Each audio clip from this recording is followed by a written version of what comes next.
இன்னைக்கு நான் சொல்றேன், எந்த மனுஷன் உங்களுக்கு விரோதமா வந்தாலும் அது நடக்காது. கர்த்தருடைய திட்டம் தான் நடக்கும். கர்த்தர் உங்களுக்கு கொடுத்த தரிசனம் தான் நடக்கும். கர்த்தர் உங்களுக்கு கொடுத்த வாக்குத்தத்தம் தான் நடக்கும். கர்த்தர் உங்களுக்கு கொடுத்த வெளிப்பாடு தான் நடக்கும். உங்களுக்கு சொல்லப்பட்ட தீர்க்க தரிசனம் தான் நடக்கும்.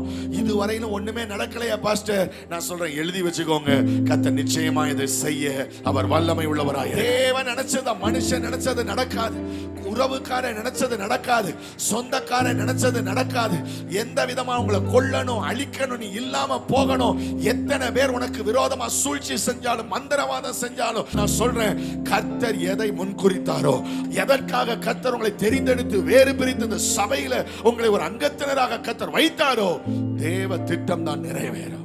ஒரு நிமிஷம் நிம்மதியா இருக்க முடியல, ஒரு நிமிஷம் சந்தோஷமா இருக்க முடியல. எப்பவும் கண்ணீர், எப்பவும் கவலை, எப்பவும் அழுக, சண்டை, நிம்மதி இல்லாத வாழ்க்கை.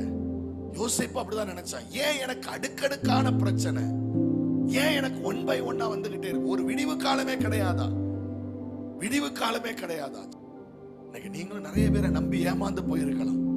நான் சொல்றேன், உங்க வாழ்க்கையில கர்த்தர் வச்சிருக்கிற திட்டம் தான் நிறைவேறும்.